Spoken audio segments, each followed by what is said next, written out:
내가 공부를 열심히 안 했기 때문에 영어를 못했다고 생각하셔서 어머니들은 그 잘못된 방식을 더욱더 열심히 하도록 푸시하는 거.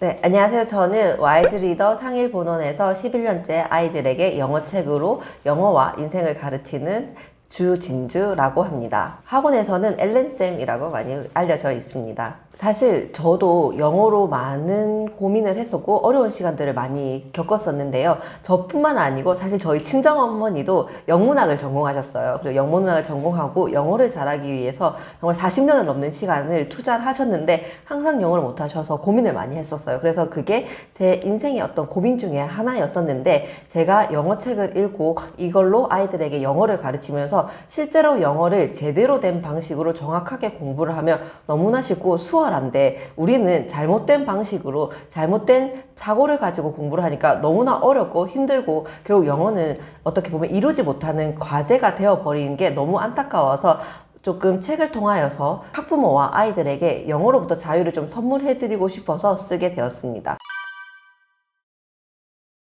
사실 많이 느끼는 거는 조금 되게 안타까운 마음이 가장 큰데 그 첫 번째가 한국 교육 자체에서 아이들이 영어로부터 조금 즐겁고 자유롭게 배울 수 없다는 환경이 제일 조금 안타깝고 좀 슬펐던 것 같고요. 두 번째는 어머니들이 아이를 너무 사랑하는 그 마음이 오히려 역으로 아이에게 너무 부정적으로 영향을 끼치는 경우가 너무 많기 때문에 그게 조금 더 많이 안타까웠습니다. 또한 세 번째로 아이들에게 어떻게 보면 조금 되게 좀 많이 안타까웠던 게 우리나라 사람들 특성인 것 같아요. 그래서 우리나라 사람들의 그 특유의 성실하고 열심히 하는 그 특성이 아이들의 영어에도 부정적으로 영향을 미치는 부분들이 있는 것 같아서 되게 많이 안타까웠습니다. 보통 다른 나라, 제가 유학을 했을 때 미국에서 보면 조금 어떤 사회적 현상이 나타났을 때 그 사회적 현상의 어려움을 국가의 책임으로 돌리는 모습들을 많이 볼 수 있는데 우리나라의 경우는 조금 반대였던 경우들이 많았던 것 같아요. 그래서 국가에서 어려움이 생기면 오히려 국민들이 나서서 그 어려움을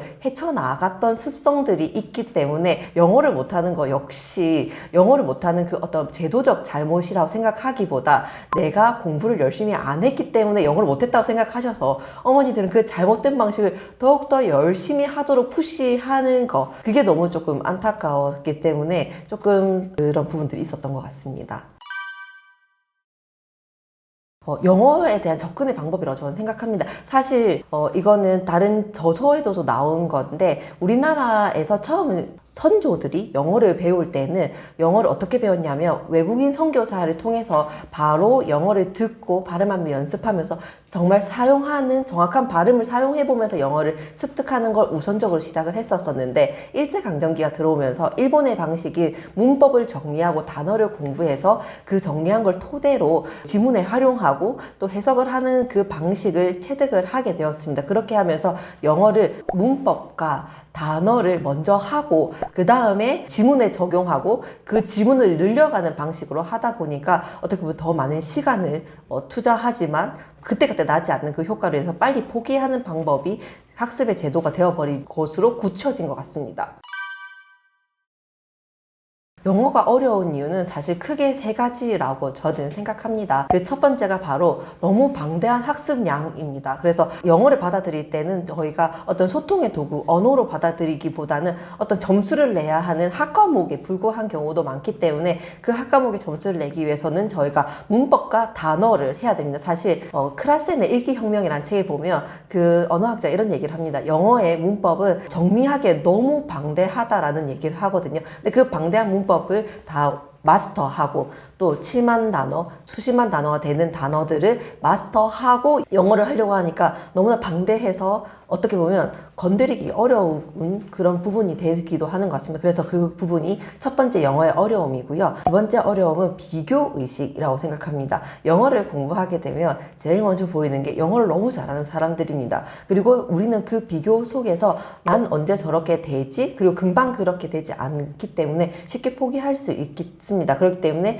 비교하는 자신의 모습이 어떻게 보면 영어를 쉽게 포기하는 두 번째 이유가 되겠고요. 그리고 또 같이 세 번째 이유로 조급함입니다. 이건 저희가 학부모님들한테 설명을 드릴 때는 다이어트랑 되게 많이 말씀을 많이 드려요. 사실 제가 아기를 낳고 나서 살이 정말 많이 찌고 안 빠지고 있는데 다이어트를 항상 결심하고 운동을 되게 열심히 합니다. 그리고 그 다음날 체중계에 올라갔을 때 몸무게 변화가 없으면 다음날 운동을 안 하게 돼요. 근데 아이들도 영어를 똑같이 하는 것 같아요. 그래서 영어를 시작을 했는데 빨리 어떤 효과가 나타나지 않으면 금방 흥미를 잃고 지치고 그만두게 되니까 이게 조급한 마음, 이게 세 번째 영어에 대한 어려움이라고 저는 생각합니다.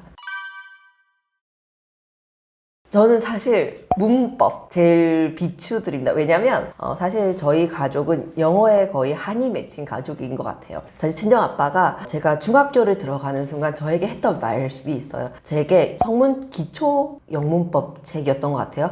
그걸 주면서 저에게 그걸 100번 읽으면 수능 만점 간다. 그러니까 그걸 100번 읽어라. 무조건 100번 읽으면 된다. 이렇게 얘기를 하셨는데 사실 100번 읽는 거 말이 쉽지 않거든요. 그래서 우선 저는 100번 읽지를 못했습니다. 근데 그 100번 읽은 사람이 사실 저희 친정아빠거든요. 근데 저희 친정아빠 성향이 되게 낙천적이셔서 영어를 쓸 때 정말 막힘없이 쓰세요. 근데 문법적으로 다 틀리세요. 그러니까 기본적인 어순도 틀리시는 경우도 많고 그냥 동사 원형에다가 그냥 막 ing를 넣어서 막 하는 경우도 많고 문법적으로 많이 틀리시고 실제로 그렇게 영어책을 막 바로 해석을 한다든지 그렇게 하지도 못하세요. 그렇기 때문에 사실 문법책 100번 읽기 이거 정말 저는 비추드리고 이거는 하지 않으셨으면 좋겠다라는 생각 많이 합니다.